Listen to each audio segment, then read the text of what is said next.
Jesus Christ. యేసుక్రీస్తు పరిశుద్ధ నామమున మీకు అందరికీ వందనాలు. ఈ దినమున మనము బైబిల్ అధ్యాయాన్ని ప్రారంభించుకుందాం. మనము నిర్గమాకాండాన్ని మనం అధ్యయనం చేస్తూ ఉన్నాం.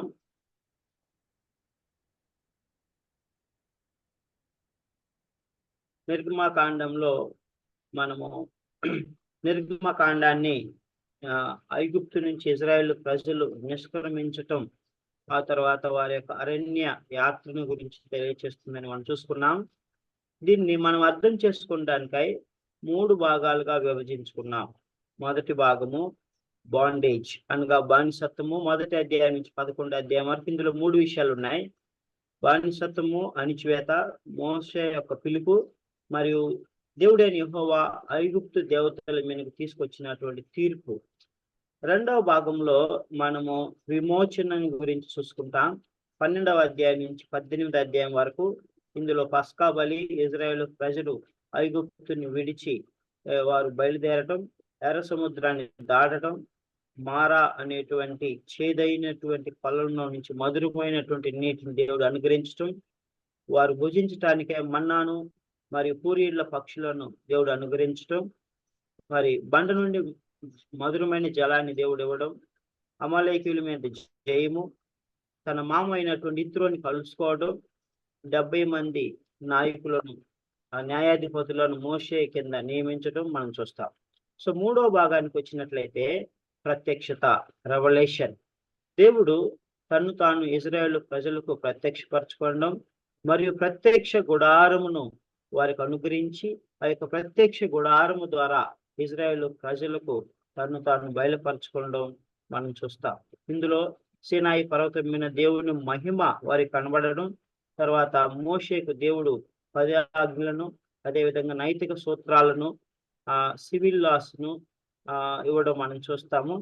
ఆ తర్వాత ప్రత్యక్ష గుడారం యొక్క నమూనా, మాస్టర్ ప్లాన్ ను దేవుడు అనుగ్రహిస్తాడు. తర్వాత బలులు ఏమేమి అర్పించాలి, ఎలాగ అర్పించాలి, తర్వాత ఆ యొక్క యాజకత్వమును గురించి దేవుడు వారికి తెలియచేశాడు. యాజకుడు ఎవరు ఉండాలి, అహరోను యాజకుడుగా ఉండాలి, యాజకుడు యొక్క వస్త్రములు ఎలా ఉండాలి, మరి యాజకులు ఎలాగో యాజకత్వము చేయాలి, ఉదయం సాయంకాలం వారు ఏం చేయాలి అని దేవుడు వారి క్షుణ్ణంగా అన్ని బయలుపరిచున్నాడు. ఆ తర్వాత పరిశుద్ధ ఆ యొక్క టబర్నికిల్, ఆ ప్రత్యక్ష గుడారంను మరి ఎవరు చేయాలి, ఎలాగూ చేయాలి అనేటువంటి విషయాన్ని గురించి మనం నేర్చుకుందాం. అది ఒక ప్రత్యేకింపబడినటువంటి పరిశుద్ధమైన పని. ఆ పనిని చేయడానికై దేవుడు కొంతమందిని ఎన్నుకున్నాడు. సో వారిని ఎన్నుకొని వారికి దేవుడు ఆ జ్ఞానం ఇచ్చాడు. సో ఈ యొక్క యాత్రను మనం ప్రతి క్లాసులో చూస్తూ ఉన్నాం. గోషేను అనేటువంటి ఐగుప్తు ప్రాంతంలో నుండి వారు పీతోము ద్వారా సుక్కోతు, ఏతాము వరకు వచ్చి ఏతాము దగ్గర వారు ఎర్ర సముద్రాన్ని దాటారు. తర్వాత మారా అనే ప్రాంతానికి వచ్చారు. అక్కడి నుంచి ఎలీం, ఆ తర్వాత సీను అరణ్యము ద్వారా మరి సీనాయి పర్వతం యొక్క పాదములు అంటే ఫుట్ హిల్స్ దగ్గరకు వచ్చారు. సీనాయి పర్వతం దగ్గర ఇప్పుడు ఇజ్రాయేల్ ప్రజలు ఉన్నారు. ఈ యొక్క సీనాయి పర్వతం దగ్గర వారికి 10 ఆజ్ఞలు ఇవ్వబడినాయి, నైతిక సూత్రాలు ఇవ్వబడినాయి, సివిల్ లాస్ వారికి ఇవ్వబడినాయి, ప్రత్యక్ష గుడారం నమూనా వారికి ఇవ్వబడింది, యాజకులను దేవుడు నియమించాడు, యాజకులు ఏం చేయాలో దేవుడు వారికి నేర్పించాడు. ఆ తర్వాత ప్రత్యక్ష గుడారంని ఎవరు చేయాలి అనే విషయాన్ని మనం ఈరోజు చూసుకుంటాం. సో ఈ విషయాలు మనం ఆల్రెడీ చూసుకున్నాం. శేఖర్ కూడా లాస్ట్ క్లాస్లో మరి ప్రధాన యాజకుడు యొక్క వస్త్రధారణ ఎలాగ ఉండాలి, ప్రధాన యాజకుడు ఏమి చేయాలి, మరి ప్రధాన యాజకుడు మొదటిగా అతను శుద్ధీకరించబడాలి, పరిశుద్ధపరచబడాలి, అభిషేకించబడాలి, ఆ తర్వాత ప్రతిష్ఠించబడాలి. 3 జరిగిన తర్వాత యాజకుడు యాజక ధర్మం చేయడానికి అర్హుడు.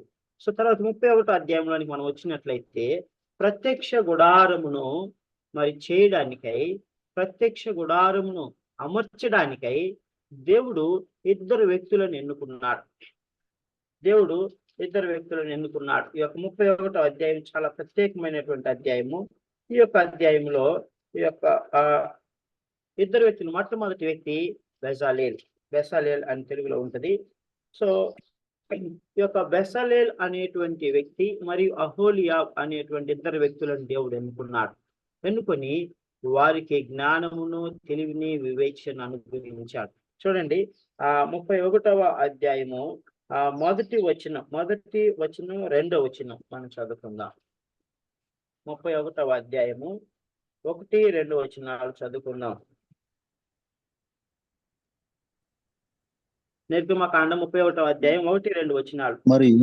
మరియు యెహోవా మోషేతో ఇట్లా నేను చూడుము, నేను యూదా గోత్రములో ఊరు మనవడను ఊరు కుమారుడైన బెసలేలు అను పేరు గల వారిని పిలిచితిని. దేవుడు బెసలేల్ అనేటువంటి ఒక వ్యక్తిని యూదా గోత్రంలో పుట్టినటువంటి వాడు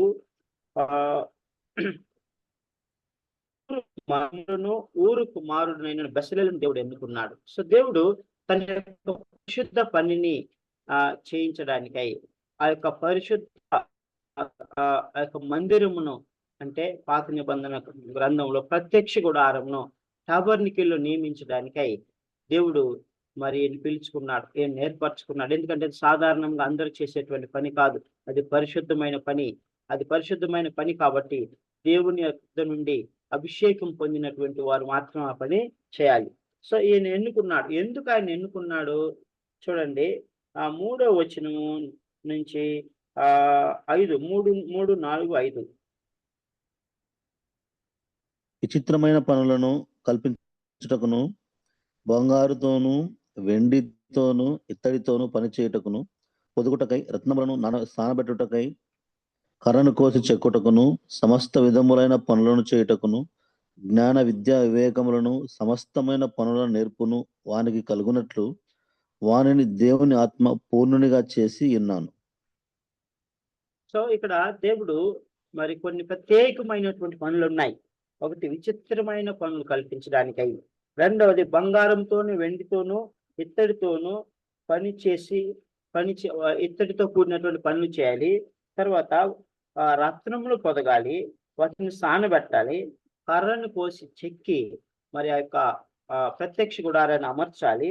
ఆ తర్వాత సమస్తమైన పనులు చేయుటకు మిగిలిన మరి ఏవేవైతే పనులు ఉన్నాయో దేవుడు స్పష్టంగా సెలవిచ్చి ఉన్నాడు. పరిశుద్ధ మందిరం ఎలాగుండాలి, ప్రత్యక్ష గుడారం ఎలాగుండాలి, outer court, holy place and holiest of holies. ఈ యొక్క 3 భాగాల్లో మరి కొన్ని వస్తువులు అక్కడ పెట్టమని చెప్పాడు.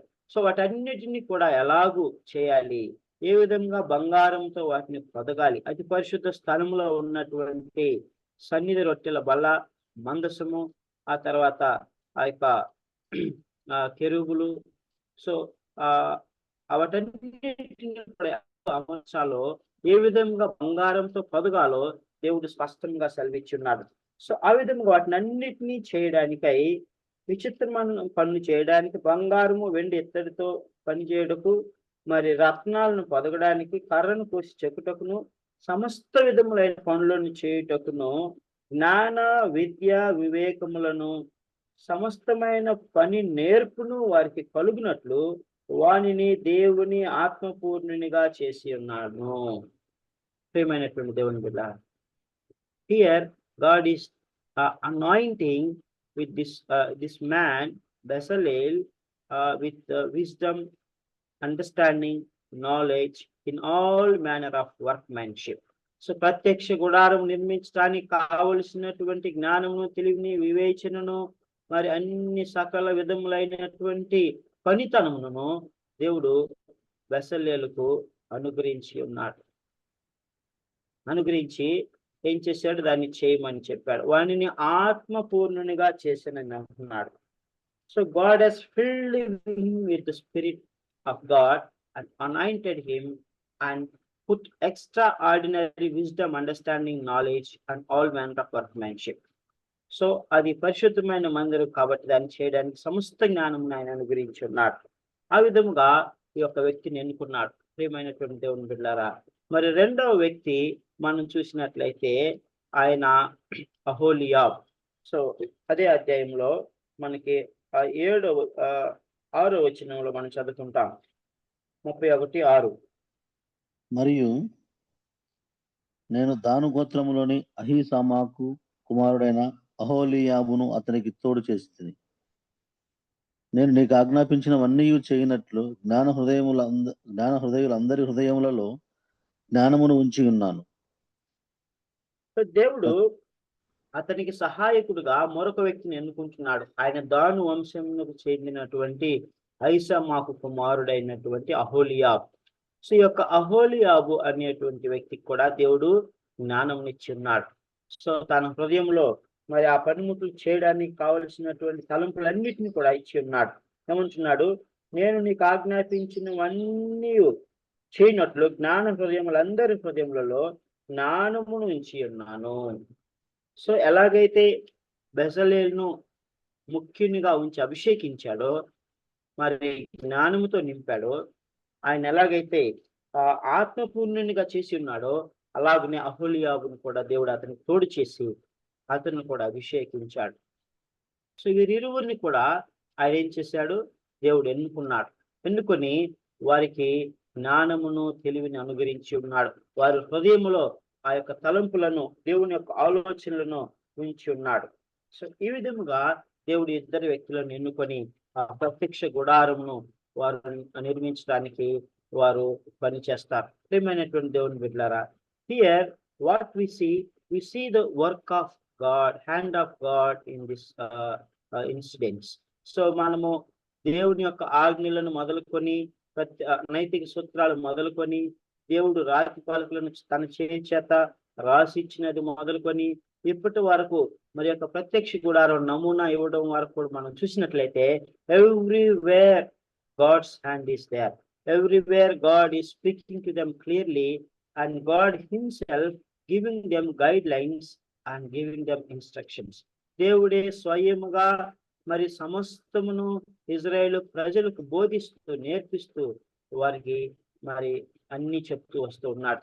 సో కాబట్టి ఇప్పుడు మనం గమనించినట్లయితే దేవుడు తన పని నిమిత్తమై కొంతమందిని ఎన్నుకుంటాడు. సో ఆ ఎన్నుకున్నటువంటి వారిని ఆత్మపూర్ణునిగా చేస్తాడు. వారికి సమస్త విధములైనటువంటి సకల జ్ఞానమును, తెలివిని, వివేచన అనుగ్రహిస్తాడు. వారి ద్వారా కార్యాన్ని పూర్తి చేస్తాడు. ఆ తర్వాత మనం వచ్చే క్లాసులో చూసుకుంటాము. ఆ చివరి అధ్యాయాల్లో మనం చూసినట్లయితే వీరిరువురు కూడా ఆ యొక్క ప్రత్యక్ష గుడారాన్ని ఎగ్జాక్ట్ గా మోషేకి దేవుడు ఎలాగైతే చెప్పాడో ఆ విధముగా వారు అమర్చి అద్భుతమైన మహిమకరమైనటువంటి ఆ యొక్క ప్రత్యక్ష గుడారం నిర్మిస్తారు. అప్పుడు దేవుని యొక్క మహిమ ఆ ప్రత్యక్ష గుడారం దిగి వస్తుంది. ప్రియమైనటువంటి దేవుని బిడ్డలారా, మరి దేవుని పని మనం చేసేటప్పుడు, దేవుని యొక్క మరి పని మనం చేసేటప్పుడు మనమందరం కూడా దేవుని చేత ఎన్నుకొనబడిన వారము. ఎలాగైతే బెసలేల్ మరియు అహోలియాబులు ఎన్నుకున్నారో, I have called by name Bezalel. ప్రియమైనటువంటి దేవుని బిడ్డలారా, మనల్ని కూడా దేవుడు he has called us by name. మనల్ని పిలుచుకున్నాడు. ఎందుకు పిలుచుకున్నాడు? తన యొక్క ప్రత్యక్ష గుడారంను నిర్మించి మరి ఆ యొక్క పరిశుద్ధ పరిచర్యని చేయడానికే దేవుడు మనల్ని ఎన్నుకున్నాడు. సో అహోలియాబ్ మరియు ఈ యొక్క బెసలేల్ ఇద్దరు కూడా దేవుని చేత పిలువబడ్డారు, ఎన్నుకొనబడినారు. అలాగే నీవు దేవుని చేత పిలువబడ్డ ఈ దినమున మరి జీవము కలిగినటువంటి దేవుని సంఘాన్ని నిర్మించడానికై, జీవం కలిగినటువంటి దేవుని సంఘాన్ని అమర్చడానికై, దాన్ని మహిమ కొరకు పనిచేయటానికై దేవుడు నిన్ను నన్ను ఎన్నుకున్నాడు. We are called and we are chosen by God to build the spiritual house, the holy temple of God. దేవుని యొక్క పరిశుద్ధ మందిరం అంటే నూతన నిబంధన గ్రంథంలో మరి మనమే దేవుని మందిరమై ఉన్నాం. మనమందరము దేవుని యొక్క మరి ఆ యొక్క పరిశుద్ధ మందిరము అనగా జీవము కలిగినటువంటి దేవుని సంఘములో సజీవ రాళ్లుగా మనం ఉన్నాం. So we are all the living stones in the house of God. So ఈ యొక్క లివింగ్ స్టోన్ సజీవ రాళ్ళన్నీ కలిస్తేనే దేవుని యొక్క సంఘము. దేవుడు మనల్ని పిలుచుకున్నాడు, దేవుడు మనల్ని అభిషేకించాడు, దేవుడు మనలను పరిశుద్ధపరిచాడు, దేవుడు మనల్ని ప్రతిష్ఠించాడు. కనుక మనము కూడా దేవుని యొక్క మందిరంలో మన యొక్క తలాంతులను ఎరిగి, మన యొక్క గిఫ్ట్స్ మనం తెలుసుకొని, ప్రభా నువ్వు నాకేం తలాంతులు ఇచ్చావు ప్రభా, మీ పరిశుద్ధ మందిరంలో నా బాధ్యత ఏంటి ప్రభా, మరి యొక్క బెసలేల్ అహోలియాబ్ ఇచ్చిన జ్ఞానంను నాకు కూడా దయచేయి ప్రభా. మరి అని దేవుని మనం అడిగి ఈ యొక్క బెసలేల్ అహోలియాబులు ఏ విధంగా అయితే దేవుని చేత జ్ఞానమును పొందుకున్నారో, పరిపూర్ణ ఆత్మతో నింపబడిన వారై దేవుని యొక్క పరిశుద్ధ మందిరాన్ని నిర్మించారో, అలాగనే నీవు నేను దేవుని యొక్క జీవము కలిగిన సంఘమును నిర్మించడానికి ఎన్నుకొనబడిన వారమని మనం గుర్తించాలి. Always remember that we are chosen by God to build the holy temple of God, to build the living temple of God. So సజీవమైనటువంటి సంఘాన్ని నిర్మించడానికై నీవు నీవు దేవుడు నిన్ను నన్ను ఎన్నుకున్నాడు. సో ఆ యొక్క మందిరంలో ఏమేం పనులు చేయమని చెప్పాడు? మరి అక్కడ ఒకటి సాక్ష్యపు మందసము, అంటే tabernacle of the congregation is overall. So ప్రత్యక్ష గుడారము, అందులో సాక్ష్యపు మందసము, కరుణాపీఠము, గుడారపు ఉపకరణములు, బల్ల దాని ఉపకరణములు, నిర్మలమైన దీపవృక్షము దాని ఉపకరణములన్నీ, దహన బలిపీఠము దాని ఉపకరణములు, గంగాళము దాని పీఠము, యాజకుని ప్రతిష్ఠిత వస్త్రములు, అతని కుమారుల వస్త్రములు, అభిషేక తైలం. సో వీటన్నిటిని కూడా దేవుడు ఏం చేశాడు? చేయమని చెప్పాడు. సో ఆ యొక్క ప్రత్యక్ష గుడారంలో ఉండవలసినవన్నీ కూడా ఇవి. సో వీటిని చేయమని దేవుడు చెప్పి ఉన్నాడు. సో చివరిలో according to all that I have commanded the shall they do. నేను వారికి ఆజ్ఞాపించిన ప్రకారము వారు వాటన్నిటినీ చేయవలసి ఉన్నది. ప్రియమైనటువంటి దేవుని బిడ్డలారా, సో మనం గమనించినట్లయితే ఈ యొక్క 31వ అధ్యాయంలో మనకు ఈ విషయాలన్నీ కనబడతాయి. బెసలేల్ మరియు అహోలియాబుని దేవుడు పిలుస్తాడు. వారికి జ్ఞానము తెలివి వివేచనిచ్చి పరిశుద్ధ ప్రత్యక్ష గుడారం నిర్మించడానికై వారిని ఎన్నుకొని, మరి వాటినన్నిటిని అమర్చడానికై దేవుడు వారిని ఎన్నుకుంటాడు, వారికి ఆ జ్ఞానాన్ని ఇస్తాడు. ఆ తర్వాత మరి వారిని ఆ పని చేయమని చెప్తాడు. సో ఆ తర్వాత 12వ అధ్యాయం నుంచి 18వ అధ్యాయం వరకు మనం చూసినట్లయితే దేవుడు పరిశుద్ధ దినము లేకుంటే విశ్రాంతి దినమును ఆచరించమని మరలా జ్ఞాపకం చేస్తాడు. విశ్రాంతి దినము పరిశుద్ధ దినము, దాన్ని మీరు ఆచరించాలి. 6 దినములు పనిచేసి 7వ దినమున మరి మీరు విశ్రమించాలి. నా యొక్క మందిరమునకు వచ్చి నన్ను ఆరాధించాలి. అది మీకు పరిశుద్ధము, అది నిత్యమైన కట్టడ. అది చేయని వాడు నిశ్చయముగా వాడిని ఏం చేస్తాడు? దాన్ని అపవిత్రపరచువాడు తన ప్రజల్లో నుండి కొట్టివేయబడును అని అంటున్నాడు. ఆ విశ్రాంతి దినమున పని చేయి ప్రతి వాడును తప్పక మరణ శిక్ష నొందును అంటున్నాడు. ప్రియమైనటువంటి దేవుని బిడ్డలారా, ఎంత గొప్ప శిక్ష దేవుడు వారి మీద తీసుకొస్తున్నాడు చూడండి. వాడు కొట్టివేయబడాలి, దాన్ని అపవిత్రపరచబడిన వాడు కొట్టివేయబడాలి. విశ్రాంతి దినమును పనిచేయి వాడును తప్పక మరణ శిక్ష నొందును. అంటే ప్రభు దినమును మనం ప్రభు కేటాయించాలి. ప్రభు దినమును మనం ప్రభు కొరకు పనిచేయాలి. మరి పరిశుద్ధ ఆలయంకి వెళ్ళాలి, ఆయన స్తుతించి ఆరాధించాలి. ఆ తర్వాత అంటున్నాడు 18వ వచనం, అది నిత్య నిబంధన అని అంటున్నాడు.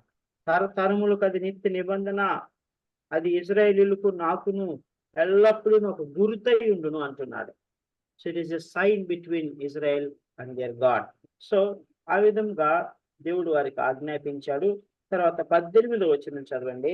31వ అధ్యాయము 18వ వచనం.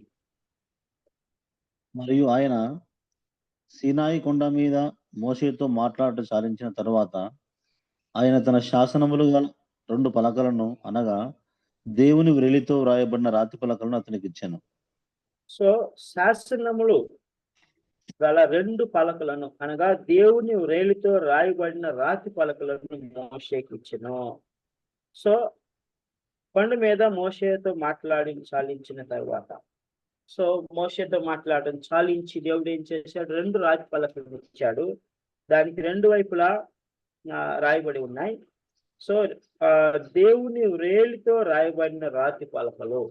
ప్రియమైనటువంటి దేవుని బిడ్డ చూడండి, ఇక్కడ దేవుడు స్వయాన తన చేతితోనే దేవుడు వాటిని రాసి మోషేకి ఇచ్చాడు. ఎంత గొప్ప దేవుడు!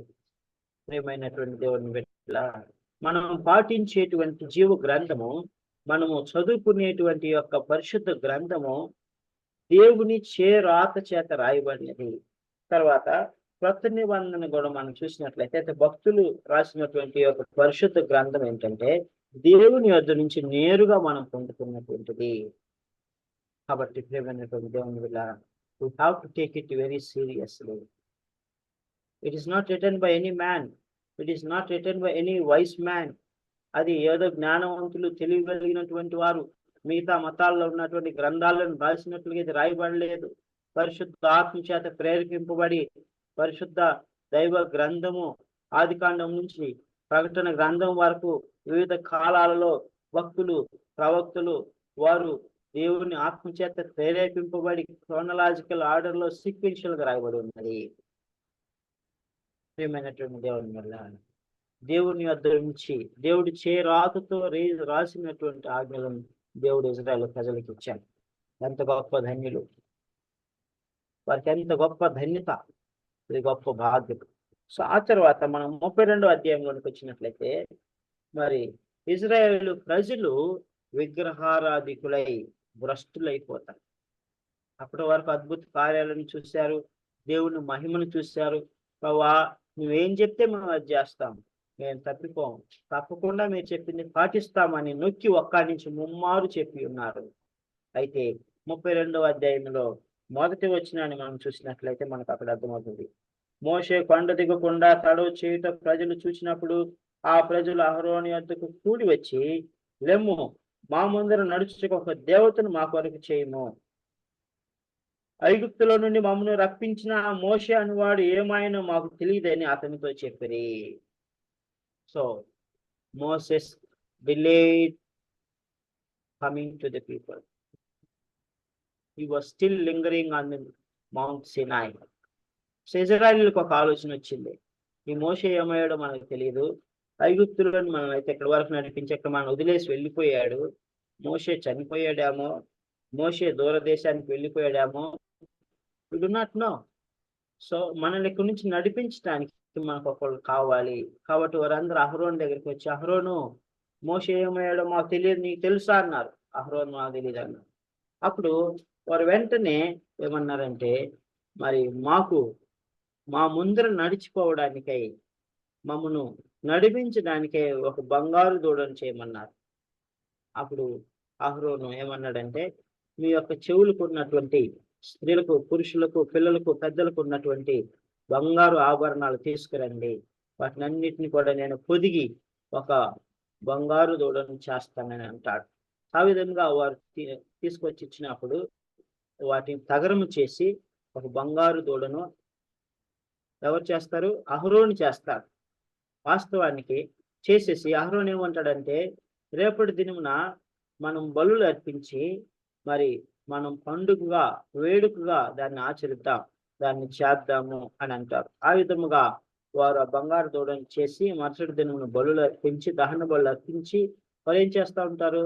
వారు తినుచు త్రాగుచు ఆడుచు ఉంటారు. చూడండి, అదే 32వ అధ్యాయము 5-6 వచనాలు. 4 నుంచి కదా, 4, 5, 6. అతడు వారి యొద్ద వాటిని తీసుకుని పోగరుతో రూపమును ఏర్పరిచి దాన్ని పోతపోసిన దూడగా చేసెను. అప్పుడు వారు, ఓ ఇశ్రాయేలు, ఐగుప్తు దేశంలో నుండి నిన్ను రప్పించిన నీ దేవుడు ఇదే అని అనిరి. అహరోను అది చూచి దాని ఎదుట ఒక బలిపీఠము కట్టించెను. మరియు అహరోను రేపు యెహోవాకు పండుగ జరుగునని చాటింపగా, మరునాడు వారు ఉదయమున లేచి దహన బలులను సమాధాన బలులను అర్పించిరి. అప్పుడు జనులు తినుటకును త్రాగుటకును కూర్చుండి ఆడుటకు లేచిరి. చూడండి, ఇక్కడ ఇజ్రాయేలు ప్రజలు ఎన్నో అద్భుతాలు చూశారు.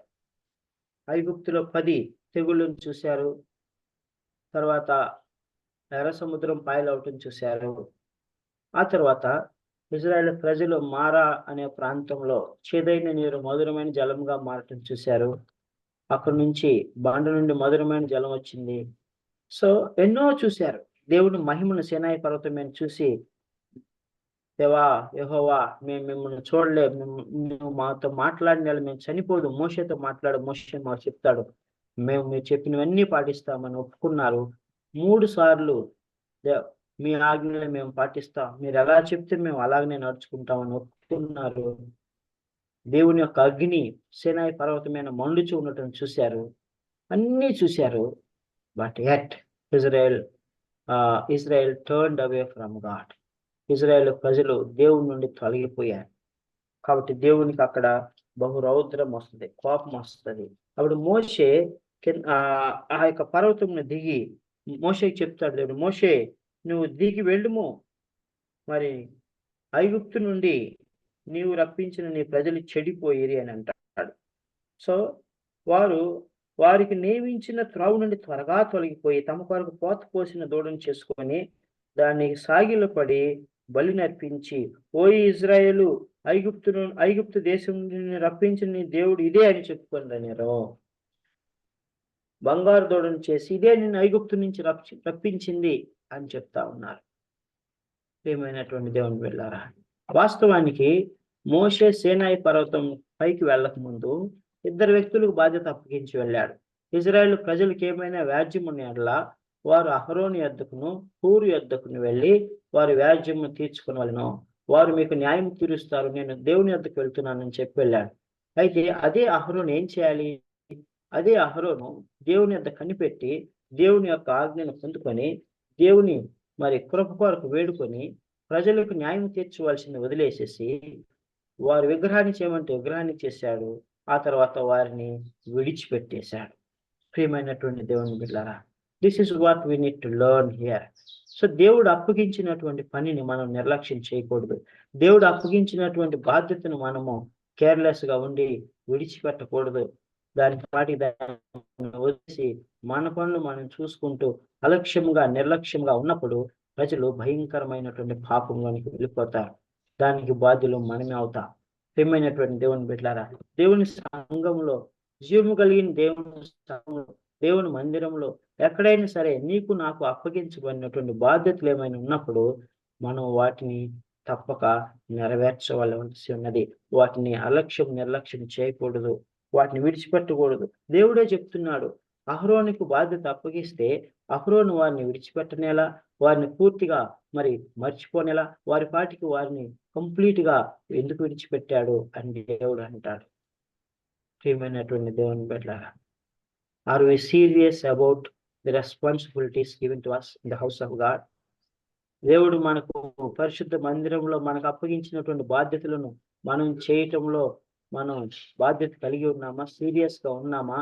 లేకుంటే అలక్ష్యంగా నిర్లక్ష్యంగా ఉంటూ మరి వాటిని విడిచిపెట్టి వదిలిపెడుతున్నామా? Dear brothers and sisters, Moses was faithful in all his responsibilities, but here Aaron, he was not discharging his duties. He was not carrying out his responsibilities. So how are we? దేవుని యొక్క మందిరంలో Bible study కావచ్చు, మీరు స్థానికంగా వెళ్ళే సంఘం కావచ్చు, మరి మీరు ఎక్కడ ఉన్నా కూడా దేవుని సేవకుడు ఒక పని చెప్తే దాన్ని మనం దాటవేస్తున్నామా? దాన్ని పోస్ట్ పోన్ చేస్తున్నామా? నేను కాదు ఇంకొకరు చేస్తారని చెప్తున్నామా? చేస్తామని చేయకుండా ఉంటున్నామా? మరి దాన్ని మనం నిర్లక్ష్యం చేస్తున్నామా? ప్రియమైనటువంటి దేవుని బిడ్డలారా, అది మహాపాపం అని దేవుడు సెలవిస్తా ఉన్నాడు. ఇక్కడ ఇశ్రాయేలు ప్రజలు చేసినటువంటి దాని గురించి చెప్తా ఉన్నాడు. వారు చేసినది గొప్ప పాపము అని దేవుడు చెప్తా ఉన్నాడు. సో ఇక్కడ రెండు విషయాలు మనకు కనబడతాయి. ఒకటి, ఇజ్రాయేలు ప్రజలేమో వారు లోబడిన అల్లని వారుగా ఉన్నారు, త్రోవ తప్పిన వారుగా ఉన్నారు. మొదటి పొరపాటు, మిస్టేక్. రెండవది, బాధ్యతను పొందుకున్నటువంటి అహరోనేమో బాధ్యత నెరవేర్చకుండా, దేవుని స్వరాన్ని వినకుండా, దేవుని మీద కనిపెట్టకుండా ప్రజల మాట విని వారికి బంగారు దూడను చేసి విగ్రహాన్ని చేశాడు. మొదటిది దేవుని మాట వినలేదు, ప్రజల మాట విన్నాడు. రెండవది, బంగారు దూడను విగ్రహాన్ని చేశాడు. దేవుడు ముందే చెప్పాడు, నాకు కూడా మీరు విగ్రహాన్ని చేయొద్దని చెప్పాడు. చూడండి, అదే మనం ఇక్కడ చూసుకుంటాం. నిర్గమకాండం 20వ అధ్యాయం చివరి భాగంలో మనం చూసుకుంటాం. 10 ఆజ్ఞలు చెప్పినటువంటి తర్వాత దేవుడు స్పష్టంగా చెప్తాడు. 20వ అధ్యాయము 23వ వచనం, మీరు నన్ను కొలుచుచు వెండి దేవతలనైనను బంగారు దేవతలైనను చేసుకొనకూడదు. మంటి బలిపీఠం నా కొరకు చేసి దాని మీద నీ దహన బలు, సమాధాన బలు, నీ గొర్రెలను నీ ఎద్దులను అర్పింపవాలను. సో ఇక్కడ మనం చూసినట్లయితే దేవుడు విగ్రహాన్ని చేయొద్దని చెప్తున్నాడు. అన్ని దేవతల విగ్రహాలమే కానీ నాకు కూడా మీరు విగ్రహం చేయొద్దని అంటున్నాడు. సో బంగారు దూడను చేసి ఇదే యెహోవా దేవుడు అంటున్నారు. ప్రియమైనటువంటి దేవుని బిడ్డలారా, అహరోను చేసినటువంటి పొరపాటు. మూడో పొరపాటు ఏం చేశాడు? వారిని విడిచిపెట్టేశాడు. అని పట్టించుకోవాలా, న్యాయం తీర్చలా, తప్పు అని వారికి చెప్పలేదు. ఇది తప్పు, అలా చేయకూడదు, ఇది అన్యాయము, ఇది దేవునికి విరోధము, దేవునికి కోపం పుట్టించును అని చెప్పకుండా వారు గొప్ప పాపం చేయటానికి కారకుడయ్యాడు.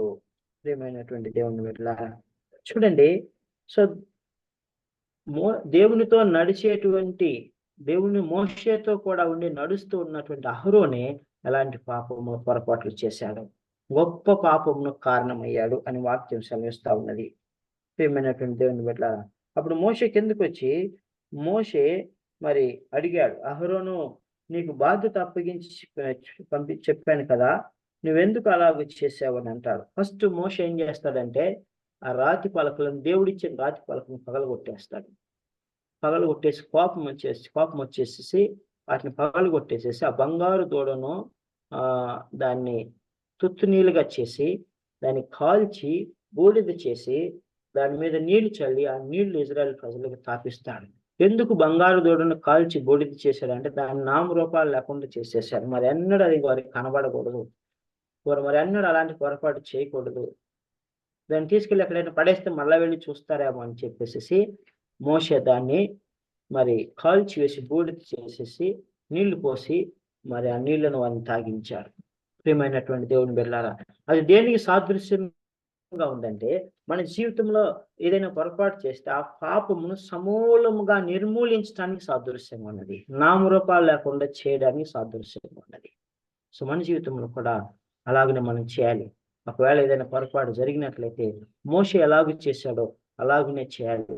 దాన్ని సమూలంగా కూకటి వేళ్లతో పెరికి వేసి ఇంకా అది ఎన్నడూ మనకు కనబడకుండా చేయాలి. ప్రభు అయినటువంటి యేసుక్రీస్తు అలాగనే ఒక్కసారి కలువరి శిలువలో తన ప్రాణమును బలిగా అర్పించి పాపమును శాపమును తొలగించేశాడు. ప్రియమైనటువంటి దేవుని బిడ్డలారా, అలాగనే మనము కూడా మన జీవితంలో మనం తెలిసి తెలియక చేసేటువంటి పొరపాట్లను, రహస్య పాపములు ఏమైనా ఉన్నాయట్లా వాటిని ఆ విధముగా సమూలముగా నిర్మించాలని దేవుని వాక్యం మనకు సెలవిస్తా ఉన్నది. లేని ఎడల అది మరలా మన జీవితంలోనికి వచ్చి మనం పాపం చేయటానికి ప్రోత్సహించును. ఆ విధంగా మోషే మరి అడుగుతాడు ఆయన్ని. అడిగినప్పుడు నువ్వు ఎందుకు అలా చేసావంటే ఈ ప్రజలు నీకు తెలుసు కదా, ఈ ప్రజలు దుర్మార్గులు. 22వ వచనంలో ఈ ప్రజలు అహరోను నా ఏలినవాడా నీ కోపము మండనీయకము, ఈ ప్రజలు దుర్మార్గులను మాట నువ్వు ఎరుగుదువు, వారు మాకు ముందుగా నడుచుటకు ఒక దేవతను చేయమని వారు అడిగారు, అందుకని నేను చేశానయ్యా, వాళ్ళు దుర్మార్గులని వారి మీద నేరం వేసేస్తారు. అప్పుడు మోషే ఆ యొక్క గుడారం దగ్గరకు వచ్చి అంటాడు, ఏమంటాడు, ఎవరైతే యెహోవా పక్షముగా ఉన్నారో వారు రండి అని అంటాడు, ఇటువైపుకు రండి అంటాడు. అప్పుడు లేవీయులు మాత్రమే అటువైపు వెళ్తారు, మిగతా వాళ్ళందరూ రారు. అప్పుడు లేవీయులతో అంటాడు, లేవీయులతో ఏమంటాడంటే మీరు వెళ్ళండి, సమాజంలోనికి వెళ్ళండి, ఎవరైతే విగ్రహారాధన చేశారో యెహోవా పక్షముగా లేరో వారిలో ఉన్న పురుషులను సంహరించండి అంటారు. అప్పుడు వారు కత్తులు పట్టుకొని వెళ్ళి 3,000 మందిని సంహరిస్తారు. వెంటనే దేవుని కనికరం వారి మీదకి వస్తుంది. మోషే దేవుడికి మొరపెట్టినప్పుడు దేవుడు దాన్ని ఆపేస్తాడు. అందుకని దేవుడు అంటాడు, మీరు గొప్ప పాపము చేసి తిరిగి అన్నాడు. మోషే కూడా అదే అంటాడు. చూడండి 32వ అధ్యాయము 30వ వచనం. మరునాడు మోషే ప్రజలతో మీరు గొప్ప పాపము చేసి తిరిగి కనుక యెహోవా యొద్దకు కొండ ఎక్కి వెళ్ళేదను, ఒకవేళ మీ పాపములకు ప్రాయశ్చిత్తం కలుగునేమో అంటాడు. సో నేను మీ పక్షముగా మీ పాపములకు ప్రాయశ్చిత్తం కొరకు మళ్ళా దేవుని దగ్గరికి వెళ్తానని వెళ్ళి ఏమంటాడు చూడండి, అద్భుతమైన ప్రార్థన మోషే దేవుని ఎదుట చేస్తాడు. ప్రభువా, అయ్యో యెహోవా యొద్దకు తిరిగి వెళ్ళి, అయ్యో ఈ ప్రజలు గొప్ప పాపము చేసిరి, వారు బంగారు దేవతను తమ కొరకు చేసుకుని, అయ్యో నీవు వారి పాపమును ఒకవేళ పరిహరించితివా, లేని ఎడల నీవు రాసిన నీ గ్రంథంలోని నా పేరు తుడిచివేయమని బ్రతిమాలుకొనుచున్నాను అంటున్నాడు. 32వ వచనంలో మనం చూసినట్లయితే దేవుడు ఇజ్రాయేలు పక్షముగా దేవుని ఎదుట పశ్చాత్తాపడుతూ ఉన్నాడు. ప్రభువా, వీరి పాపములను పరిహరించితివా సరి, లేకపోతే నా పేరుని జీవ గ్రంథంలో తీసే ప్రభువా అని మరి కరాఖండిగా చెప్తాడు.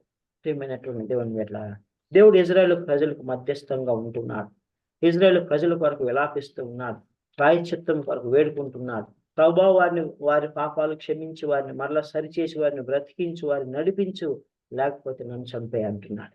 నా పేరుని జీవ గ్రంథంలోని తీసే అంటున్నాడు. అంటే what a great concern here Moses have for his people.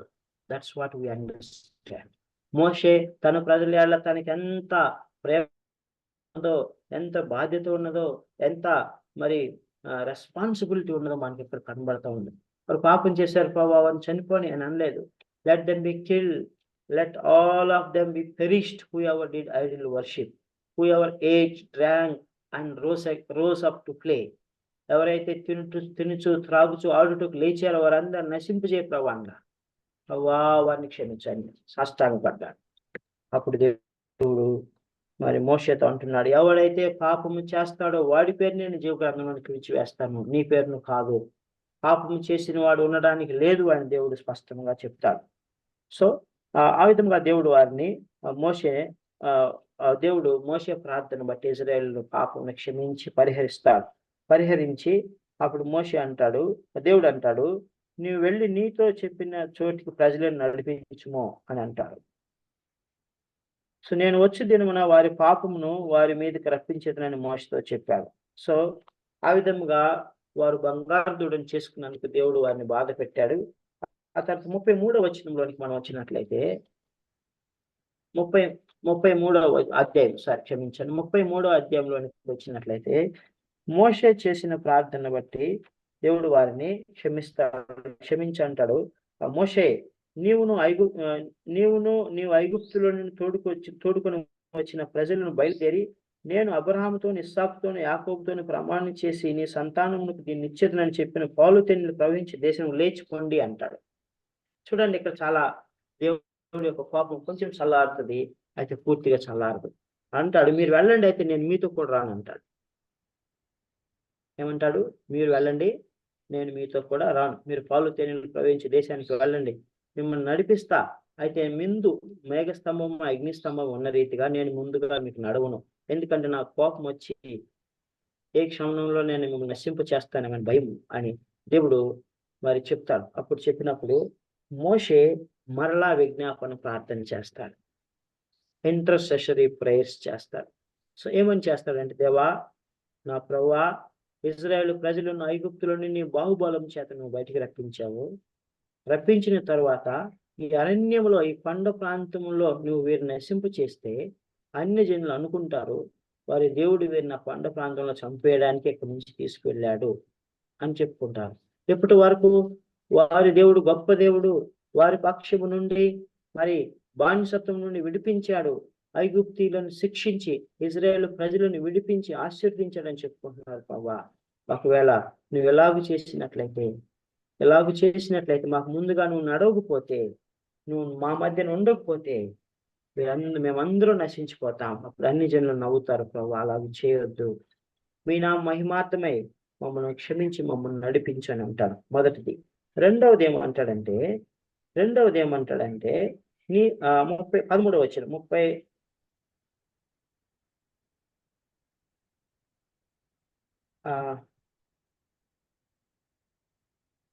Right. రెండవ కారణం ఏం చెప్తాడంటే 32వ అధ్యాయం 13వ వచనంలో ఏమంటాడంటే, నీ సేవకుడైన అబ్రహాము, ఇస్సాకు, ఇజ్రాయేలు జ్ఞాపకం చేసుకున్నాము.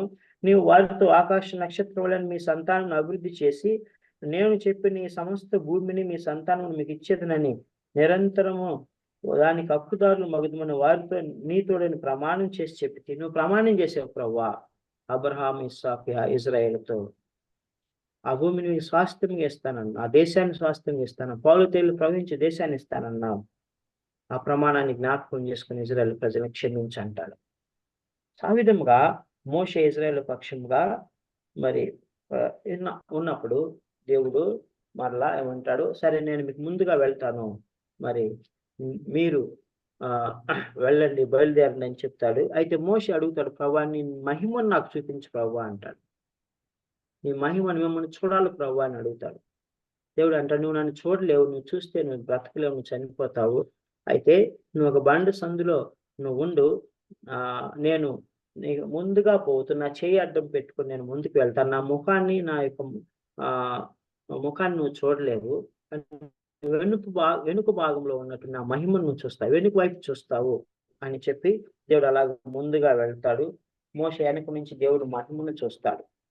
సో ఆ తర్వాత 33వ అధ్యాయం 11వ వచనం మనం చూసినట్లయితే, మనుషుడు తన స్నేహితుతో మాట్లాడుతున్నట్లు యెహోవా మోషేతో ముఖాముఖిగా మాట్లాడుచుండెను. తరువాత అతడు పాలెంలోనికి తిరిగి వచ్చుండెను. అతనికి పరిచారకుడును నూను కుమారుడైన యెహోషువను యవనస్తుడు గుడారంలోని వెలుపలికి రాలేదు. మోషే ఏం చేశాడంటే తన యొక్క గుడారంను ఆ యొక్క ఇజ్రాయేల్ సమాజం తీసుకొని వెళ్ళిపోయి బయట దూరముగా వేసుకొని అక్కడ గుడారం వేసుకొని, ఎందుకంటే ఇజ్రాయేల్ సమాజంలో పాపం ఉంది కనుక అక్కడికి వెళ్ళి తన గుడారాన్ని వెలుపులు వేసుకున్నప్పుడు దేవుడు మహిమ గుడారం వచ్చి మోషేతో ముఖాముఖిగా స్నేహితుతో మాట్లాడినట్టు మాట్లాడాడు.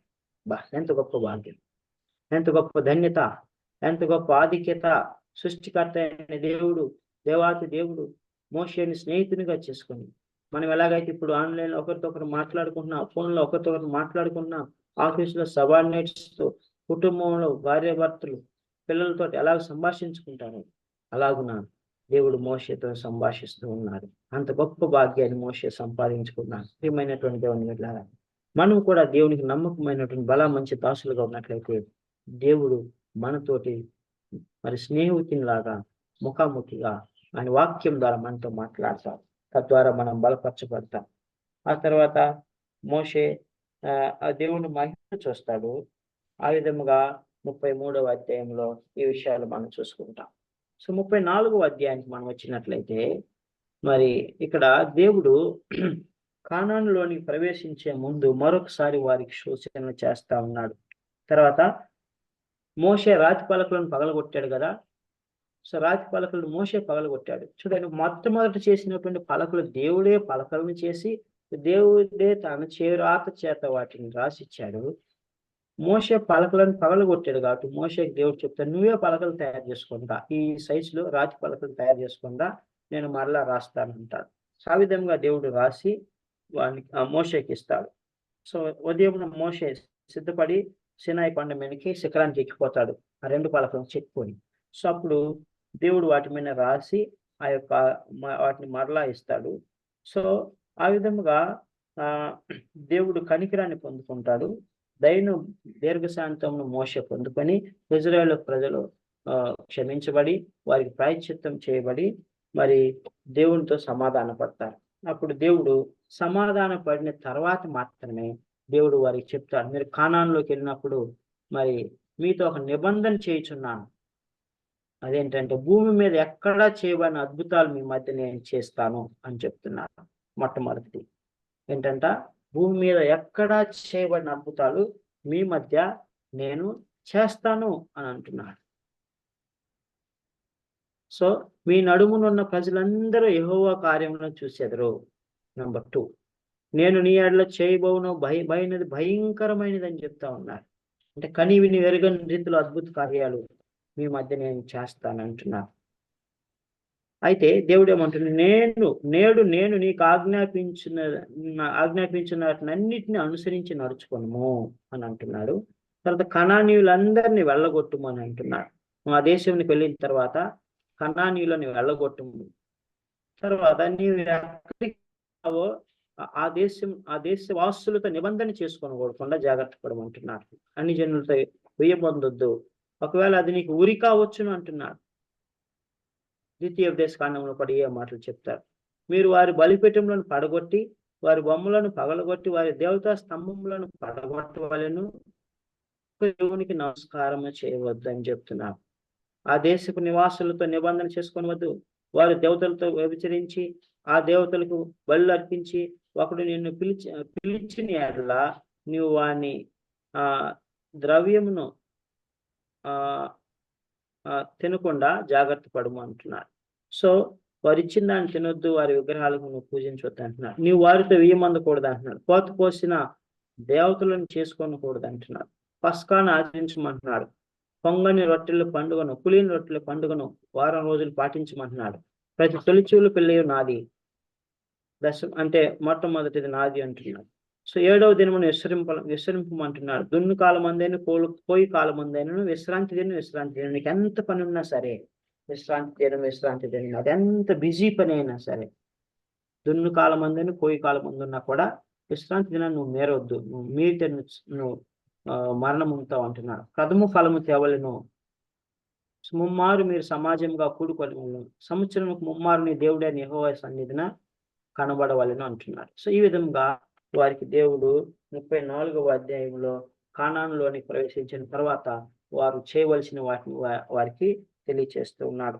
ప్రియమైనటువంటి దేవుని బిడ్డ, ఈ విధంగా మరి ఆ యొక్క 31వ అధ్యాయం నుంచి 34వ అధ్యాయం వరకు విషయాలు మనం చూసుకుంటాం. సో దీనిలో ముఖ్యమైనటువంటి విషయాలు ఏంటంటే, అహరోను ఇజ్రాయేల్ ప్రజలు దేవుని నుంచి తొలగిపోతారు, పాపం చేస్తారు, వారు మరి దుర్మార్గులైరి, దుష్టులైరి అని అక్కడ రాయబడి ఉన్నది. సో అహరోను ఏమో తన బాధ్యతను మరిచి ఆయన మరి ఆ బంగారు దూడని చేస్తాడు, వాళ్ళ మాట వింటాడు. ఆ తర్వాత ఆ యొక్క వారిని విడిచిపెడతాడు. సో అలాగో చేయకూడదు, అలాగ ఉండకూడదు. దానికంటే ముందు మనం 31వ అధ్యాయంలో ఇద్దరు వ్యక్తులు మనం చూసుకున్నాం. బెసలేల్ మరియు అహోలియా దేవుని చేత అభిషేకించబడిన, ఆత్మ చేత నింపబడి పరిశుద్ధ మందిరము నిర్మించడానికి దేవుడు విశేష జ్ఞానమును వారికి అనుగ్రహించి ఉన్నాడు. అలాగనే నన్ను దేవుడు ఏర్పరచుకున్నాడు. సో అహరోను చేసిన పొరపాట్లు మనం చేయకూడదు. మోషే వలె ప్రార్థన చేసేటువంటి వారు నశించిపోతున్న ఆత్మల వరకు ప్రభావి నశించిపోతున్నారు, వారిని రక్షించుము అని మనం ప్రాయశ్చిత్తం చేసేవారంగా ఉండాలి. ఆ విధంగా మోషే దేవుడితో ముఖాముఖిగా మాట్లాడిన రీతిగా మనం కూడా దేవునితో ముఖాముఖిగా మాట్లాడే అనుభవంలోనికి రావాలి. వాక్యం ద్వారా మనం నూతన పరచబడాలి. ప్రియమైనటువంటి దేవుని బిడ్డలారా, మరి దేవుడి యొక్క 34వ అధ్యాయంలో కొన్ని ఇన్స్ట్రక్షన్స్ ఇచ్చారు. వీటన్నిటిని కూడా మనం కూడా పాటించే వారంగా ఉండాలి. సో తద్వారా మనము ఈ యొక్క పరిశుద్ధ ప్రత్యక్ష గుడారము గురించి, తర్వాత ఆ ప్రత్యక్ష గుడారము నిర్మాణం అనేటువంటి మీలో ఉంది, దాన్ని మనం వచ్చే క్లాసులో చూసుకుంటాం. తద్వారా మనం నిర్గమకాండాన్ని ముగించుకుంటాం. సో ఇంకా 6 అధ్యాయాలు ఉన్నాయి. 6 అధ్యాయాల్లో ఈ యొక్క బెసలేలు మరియు అహోలియాబులు అద్భుత రీతిగా దాన్ని అమర్చి నిర్మిస్తారు. సో ఆ తర్వాత దాన్ని డెడికేట్ చేస్తారు. అప్పుడు డెడికేట్ చేసినప్పుడు దేవుని యొక్క మహిమ ప్రత్యక్ష గుడారం మీదకి వస్తుంది. ఆ ప్రీస్ట్లీ గార్మెంట్స్, ఆ యొక్క యాజక వస్త్రాలను వారు చేసి వారిని తొలగిస్తారు. సో ఆ తర్వాత దేవుని యొక్క పరిచర్య ప్రత్యక్ష గుడారంలో ప్రారంభమవుతుంది. తద్వారా నిర్గమకాండం మనకు పూర్తవుతుంది. ఈ విషయాలు మనం వచ్చే క్లాసులో చూసుకుంటాం. దేవుడి మాటలు దీవించంగా ప్రార్థన చేసుకున్నాం. శ్యామశేఖర్ క్లుప్తంగా ప్రార్థన చేసి ముగిస్తారు. ఓకే.